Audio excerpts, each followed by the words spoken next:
Okay, so we'll move on to Islam and taxation. There isn't that much to talk about, and that's actually a good thing. And the reason why that is a good thing, brothers and sisters, is because taxation in Islam is very straightforward. It's not complicated and convoluted as we see in the West, where you have taxes that they seem to just make up as they go along. And there seems to be more and more taxes being invented every year. So in Islam, rather than taxes, we call this the revenues of the government. And what you find, brothers and sisters, you can categorize them into 5 categories. So there are, in effect, 5 types of categories of taxation. So in the West, brothers and sisters, what you have is a combination or a large number of income-based taxes, and then you have some wealth-based taxes. So income-based taxes, which is what very prevalent in the West, which is you pay a proportion of your income in taxation. So some systems you pay more as you earn more. And in some systems, the more you earn, the lower the tax rate actually is. So this is quite severe because, you know, if in Europe, the average rate is between 20 to 40% taxation. So nearly half of your wage is down on direct taxation. So in Islam, obviously, the discussion about taxes, brothers and sisters, it sits within the broader context of Islam. The Islamic economic system is much more straightforward. We don't believe in speculation the way they do in capitalism. As a result, what we have is a very straightforward economic system where everybody knows where they stand and everybody knows what they're due for. It's not a convoluted system. So the first taxation is the spoils of war. Now, we've got to put this into context. The Islamic system is geared towards expanding and carrying Islam to the rest of the world. So when Islam originally came, it was expanding. They spread Islam, they went to war with other tribes, and they conquered them. So spoils of war was a category of taxation. And the difference really between the Anfal and the Fay is what you take from the battlefield in terms of the wealth that the enemy has with them. This is a type of taxation. And then the Fay is when the Muslims seize from the enemy without actually fighting. So obviously these two are directly linked to what was going on historically, which was, in the Arabian lands, you would go to war, you take your whole tribe with you. And if you lost, then the enemy would get your tribe as victory, as spoils of war. So the first tax is directly linked to the foreign policy of Islam, which is about expansion and carrying Islam to the rest of the world. Then you've got the land taxation. So you've got a few land taxes, but the main ones are the kharaj and the ushur. So the kharaj is a tax on the potential production of a land, whilst ushur is a tax on what actually comes from the land and on any goods that travel within the Islamic territories and go out. So kharaj is a tax on the potential production of a land, not how much it actually produces. So if you've got land and you don't use it, you will still have to pay this tax. It's on the potential production of the land, not on the actual production. So if you think about this, in places like South Asia, this would bring in lots of revenue because there's lots of land in the hands of feudals who don't do anything with it. Also in Islam, if there's a land not being used, somebody can take it over and make more productive use of it.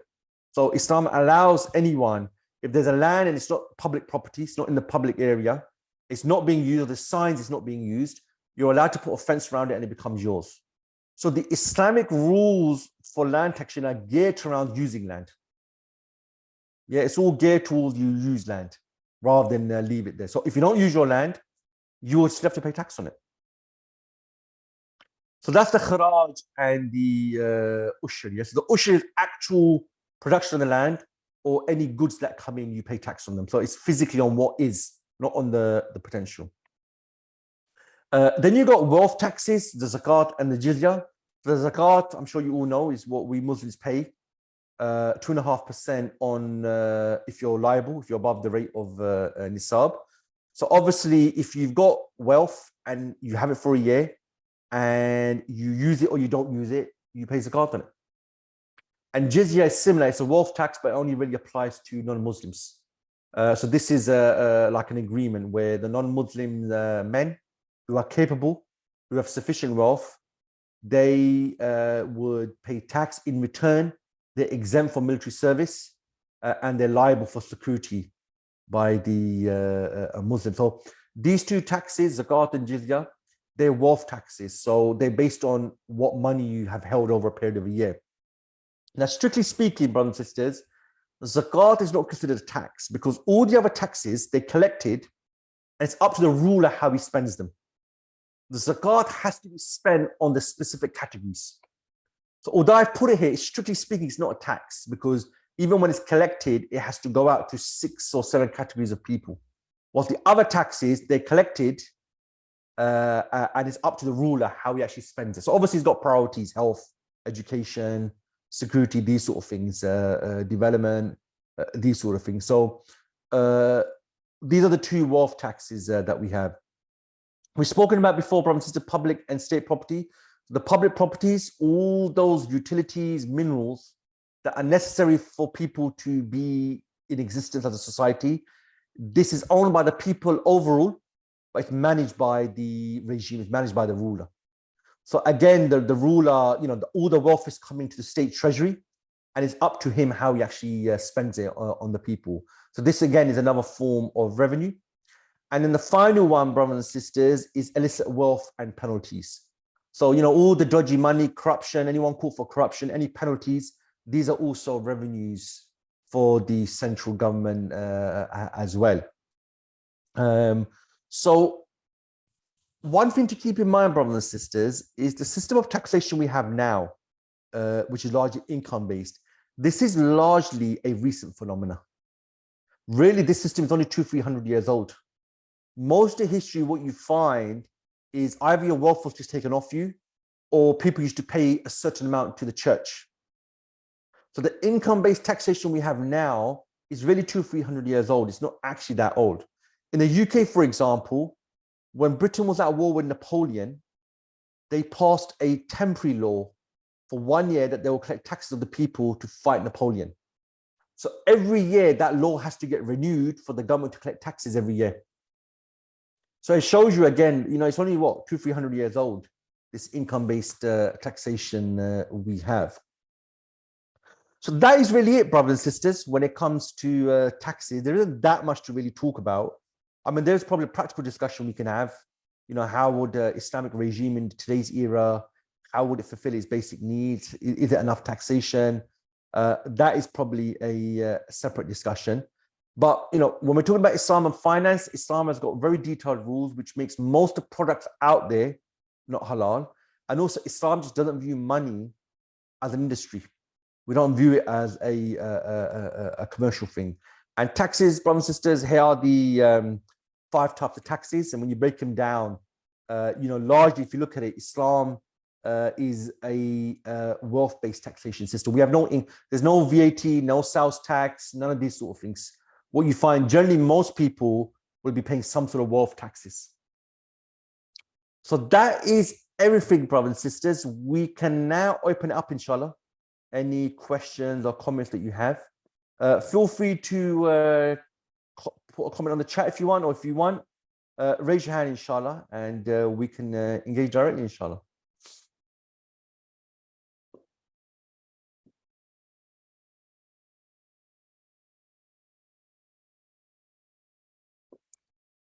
So I'm hoping you won't be too shy today.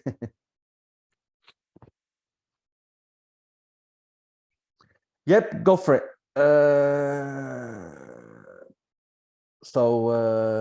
Rehma, feel free to take the mic, and I think you just have to unmute yourself, inshallah. Assalamu alaikum.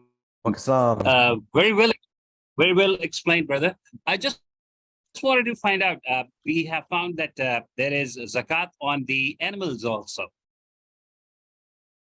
right? So say that bit again, there's zakat on? Animals. Animals, okay, yes. The domestic animals. Okay, where we put over here in your graph? Okay, I understand what you mean now. So that will come under zakat. So obviously zakat, most people today, they pay zakat on either their jewelry or they pay it on their savings. Historically, zakat is on many, many things. Zakat is on animals. Because if you think about it, historically, what was wealth? Wealth was your agriculture that you had. So animals are things that comes under zakat, and zakat is a wealth tax. Yeah, so wealth tax is on all wealth. So I can't remember the top of my head, but you know, your domesticated animals, your goods that you do for trade, your saving that you have, it will all come under that. Inshallah. Yeah, I hope that's clear. So we've got a question here. Concerning taking a land not being used. So in other words, Muslims can't save land for their kids. Okay. There's a rule in Islam, and this comes from the hadith of the Prophet ﷺ, that if there's a land that looks like it's not being used, so it's dirty, no one's taking care of it, if 3 years pass over it, then anybody can take that land. And the hikmah behind this is if land is being used, it's being produced upon, that's good for the economy, it's good for the people. So that's not the reason, but that's the hikmah behind it.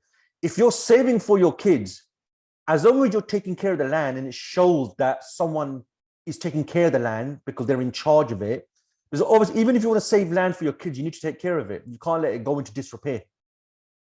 So you can pass on land to your kids. It just means you need to indicate you're taking care of it. So, you know, it gets cleaned every once in a while. You put a sign up, you know, there's signs that it's not in disrepair. So I'm from Pakistan myself, and sometimes when you go, you can tell there's some land, no one owns it, or you don't know who owns it, because for a long time, it's just dirty, it's falling into disrepair. There's no signs of use. So as long as someone's taking care of it, then it can, I suspect in the future with the technology we have, what will probably happen is if anyone owns land, it will probably be registered, and the government using some sort of technology will probably monitor if anything's being used for 3 years. I mean, with the technology we have today, satellites, you can do this. So many mid-tier countries have put satellites to monitor the land, the weather, these sort of things. So yeah, if if you're saving for your children for their wedding or whatever, that's a use, it's allowed. Yeah, so it's not you can't give it to your kids. Absolutely, you can give it to your kids, inshallah.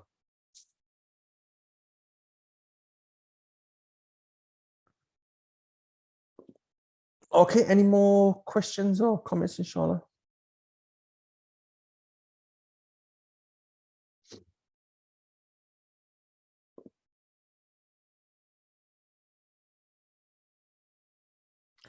Okay, yeah, got another handout. If you feel free, if you unmute yourself and come on the mic, inshallah. Assalamu alaikum. My question is, how will Islamic economic system deal with the poverty, and what will be the Islamic systems, or how will the Islamic system develop the industry? Okay, so very good question. Some of this we're going to cover next week. The next week's session is on Islam in the modern age. And what I am going to do, inshallah, is take 5 or 6 of some of the major challenges and how Islam deals with them. But at a very basic level, you asked about poverty and industry. There's 2 things here. One is the problem of poverty in the Muslim world, and the problem of lack of industry. It's a man-made problem. It's like that on purpose. It's not the Muslim world doesn't have mineral resources. It's not the Muslim world doesn't have enough people. It's not the Muslim world doesn't have technology. The problem we have in the Muslim world of poverty and the lack of industry is by design. And there's a couple of reasons for this. One is the rulers don't think that far ahead. Germany and Japan, brothers and sisters, they have historically lacked energy resources. They've historically had small populations. They've managed to develop. They've managed to industrialize. So how is the Muslim world not industrializing? So that's the first thing. The obstacle is by design. It's because of the type of rulers we have. It's not because we lack anything. Yeah. Specifically, if you look at poverty, firstly, the Islamic economic system at the highest level has one purpose. It secures the basic needs of all people. This is the purpose of the economy. This is the job of the economy. And that is to ensure everybody gets food, clothing, shelter. So the ruler has to ensure that he has an economy where everybody can fulfill their basic nutritional requirements, that you have a strategy for building homes where everybody can have a home, whether they own it or is rent or whatever. So this is the purpose of the economy. The purpose of the economy in Islam isn't GDP growth. It's not to make the rich richer. It's not so we have a large middle class. Its aim is one. So the first way Islam deals with poverty is its purpose is to ensure people's basic needs, food, clothing, shelter, is fulfilled. Secondly, the Islam has a host of rules which ensure the circulation of wealth. And what that does is it means that nobody can hoard wealth, and it means everybody can get a piece of the economy. And I'll go into a bit more detail about this next week, inshallah. The discussion of industry. Firstly, Islam permits industry. Industry is just making goods, and goods are, goods are allowed in Islam. Yeah, all goods are allowed unless they lead to haram. Now, to build the industries for it, that's more of a scientific, technical discussion. That isn't Islam permits industry. Islam permits purchasing and selling machinery. So Islam's addressed it. How you physically now develop it, that's more of a technical, even I would say even a political discussion, which we can have. The fact that Pakistan developed a nuclear weapon shows you that it's possible. It's just, unfortunately, most of the rulers of the Muslim lands are too busy looting the country rather than developing the country. So really, I mean, the best example I'll give you is, I was born 1979. In 1979, brothers and sisters, 90% of China's population was in poverty. This country was so poor that it used to ration bicycles and fans. That is not the reality of China today. Today, China is an industrial monster. China had developed industry. China had developed finance. China had developed smart cities, bullet trains, is developing quantum computers. So what changed? They didn't get more resources. They all use the same resources. So it shows you it's possible. Countries in a worse position than the Muslim lands, they develop their industries. What you've got is the rulers we have, that's just not the intention. Their intention isn't to develop the country. Their intention, they want to loot the country. Their intention is they want to fill their own pockets with the wealth of the nation. They're not interested in developing the nation. But some of this, inshallah, I will touch on next week. What I'll do is, my plan is I will take 5 of the key global issues and how Islam actually addresses them, inshallah.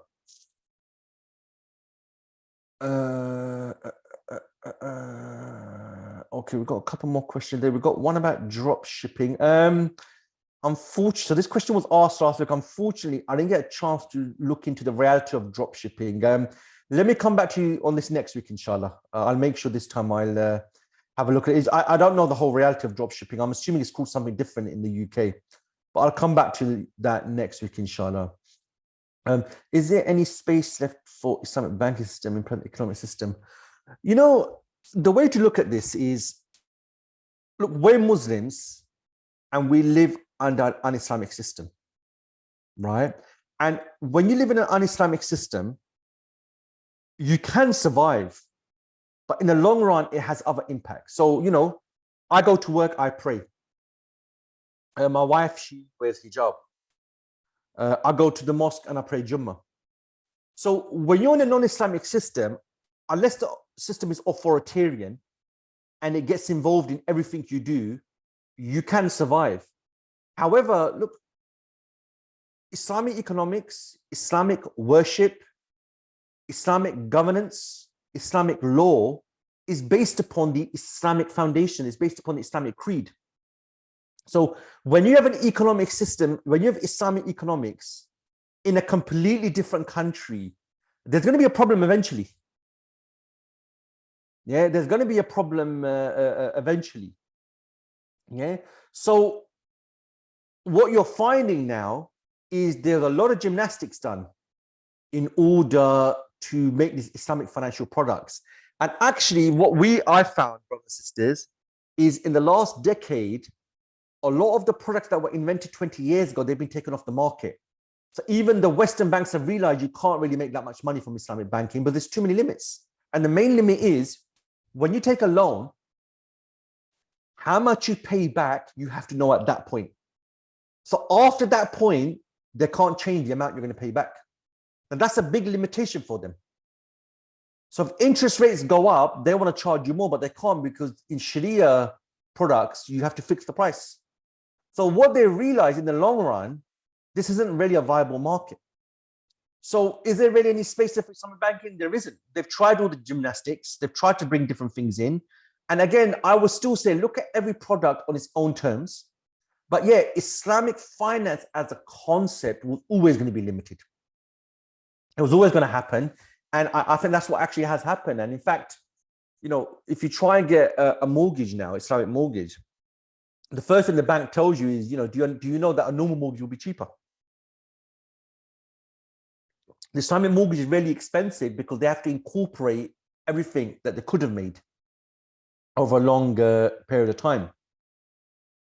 So yeah, I don't think really there is a future. I mean, I'm sure they'll come out with other products, yeah. But let's see, inshallah. But yeah, it was always going to be problematic.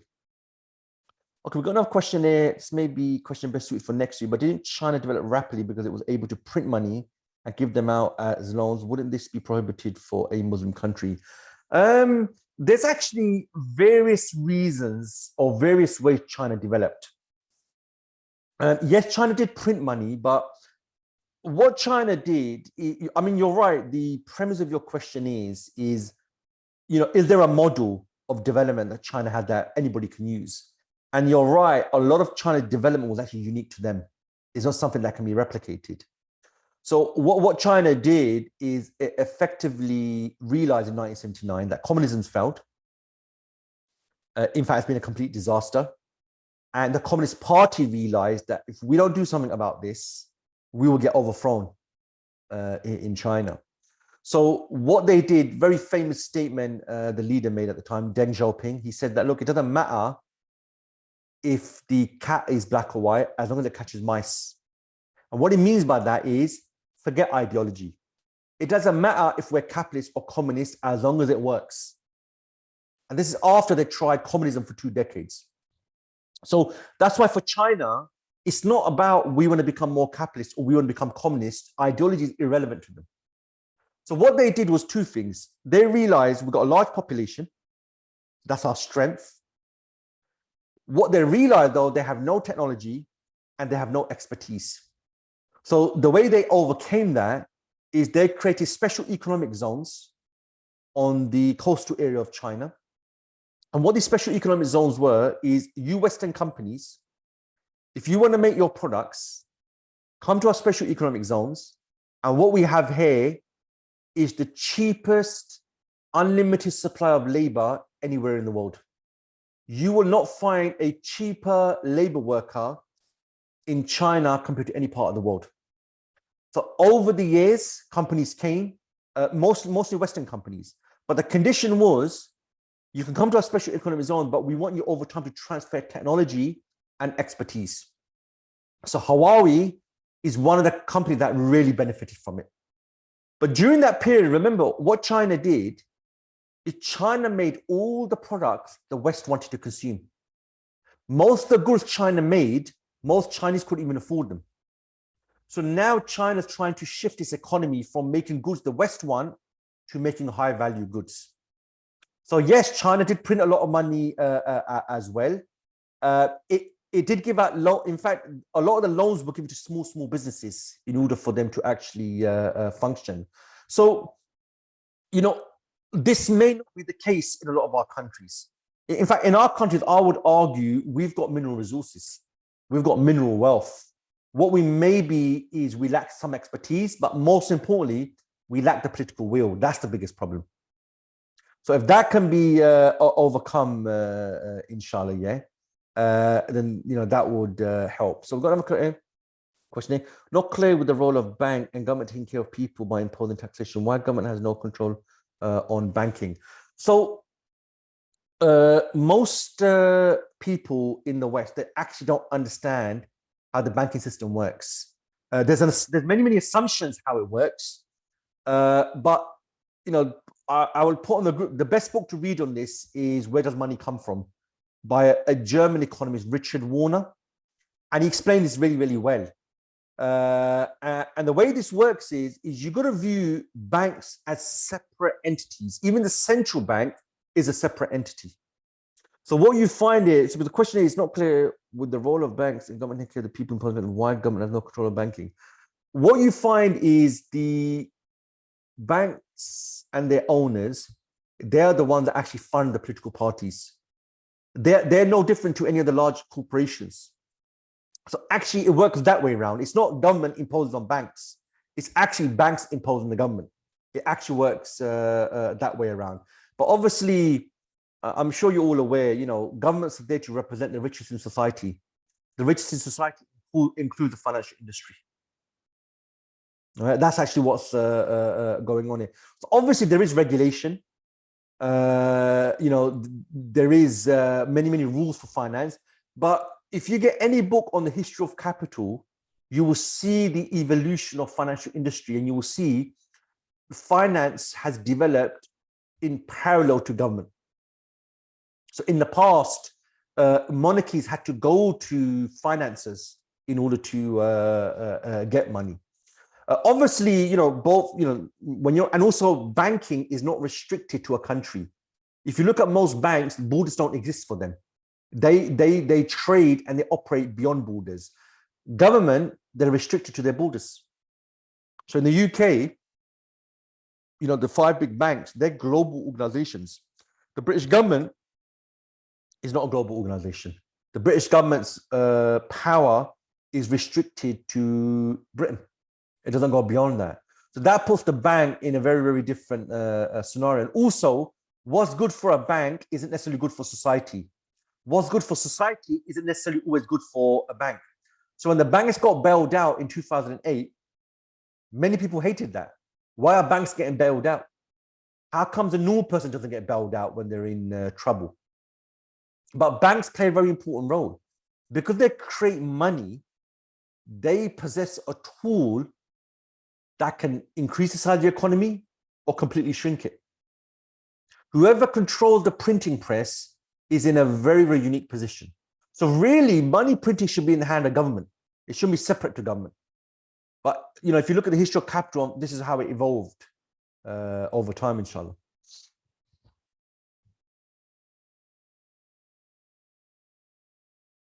Okay, any more questions?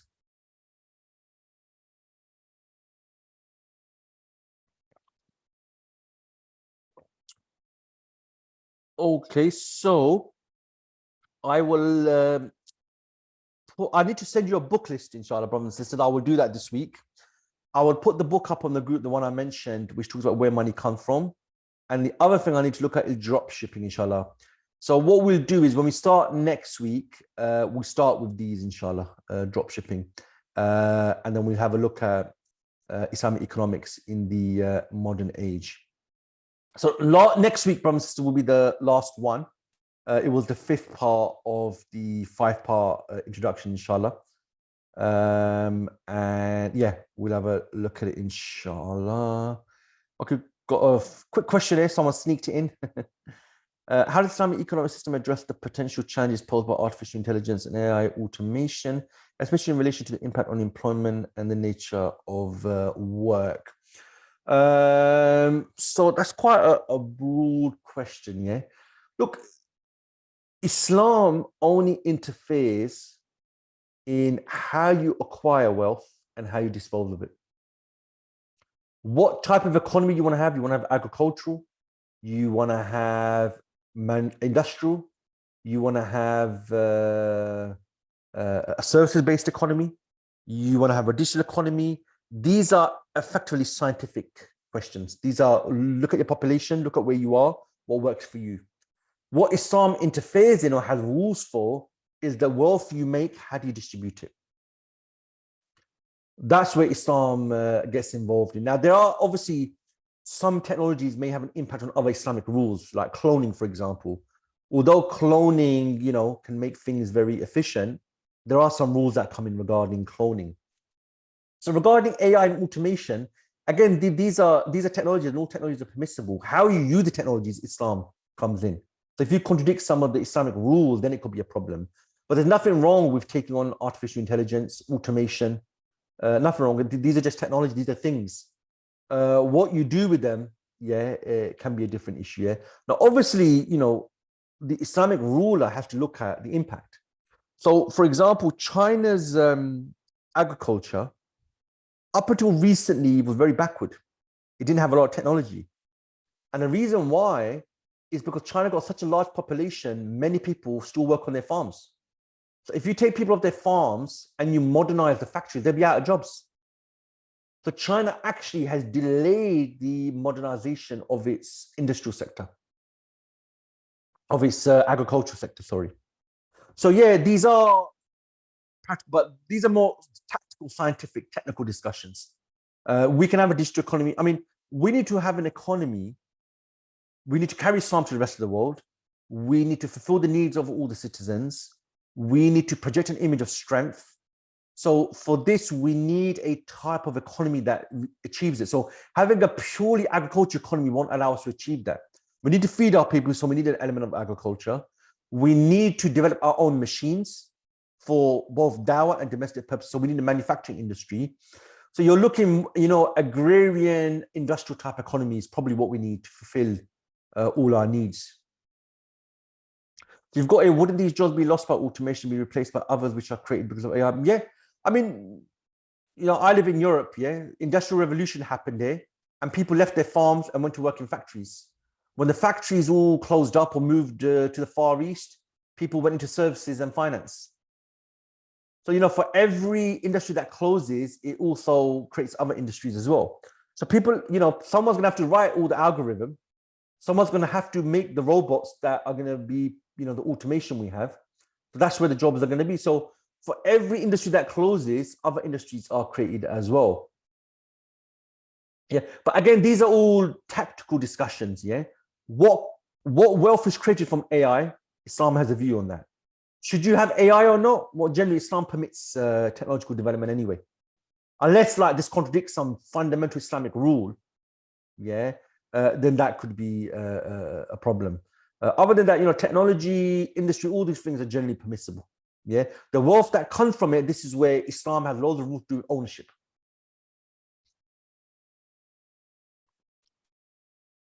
Okay, inshallah. Okay, brothers and sisters, there's nothing else. It's just gone past an hour. We can finish up there, inshallah.